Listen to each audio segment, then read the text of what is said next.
అత్త, అల్లుడు, అతని భార్య ముగ్గురు గురువుల ప్రవచనం వినడానికి వెళ్ళారు. గురువు: స్వర్గానికి వెళ్ళే ఇచ్చ ఉన్నవారు చెయ్యి ఎత్తండి అన్నారు. అత్త, భార్య చెయ్యెత్తారు. అయితే అల్లుడు చెయ్యెత్తలేదు. గురువు: ఏమయ్యా, నీకు స్వర్గానికి వెళ్ళాలని లేదా అని అడిగాడు. అల్లుడు: స్వామి, వాళ్ళిద్దరూ వెళ్ళిన తర్వాత నాకు ఇదే గదా స్వర్గం అంటే. గురువు: శిష్యులారా, వెంటనే ఈ జ్ఞానిని ఆశ్రమంలో చేర్చుకోండి. అమెరికాలో కరెంటు పోతే వాళ్ళు కరెంట్ ఆఫీస్కి ఫోన్ చేస్తారు.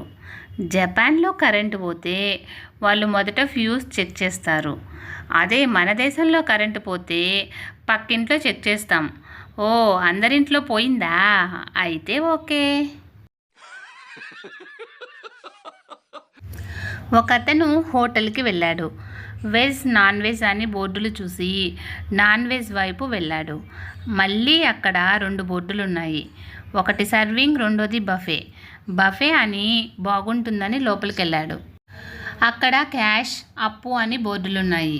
ఇదేదో బాగుందే అని అప్పు అనే బోర్డు తలుపు తీసి వెళ్తే బయటికి రోడ్డు ఉంది. అర్ధరాత్రి నిద్రలేచిన భర్త భార్యను కొట్టడం ప్రారంభించాడు. భార్య: ఏమైందండి, ఎందుకు కొడుతున్నారు?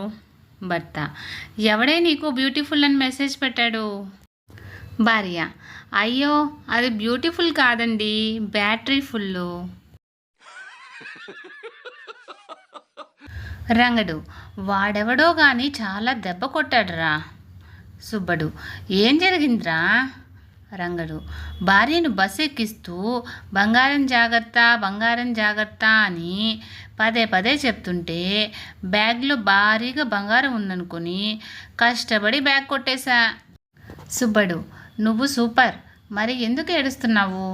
రంగడు: ఏడవకుండా ఏం చేయమంటావు? ఆ బ్యాగ్లోని బట్టలు, మేకప్ సామాన్లు తప్ప ఏమీ లేవు. సుబ్బడు: ఇప్పుడు అర్థమైందా?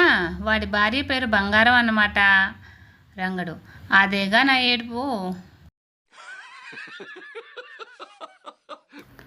ఫ్రెండ్స్, ఇలాంటి మరిన్ని వీడియోస్ కోసం సన్ పాజిటివ్ థాట్స్ ఛానల్ను సబ్స్క్రైబ్ చేసుకొని సపోర్ట్ చేయండి.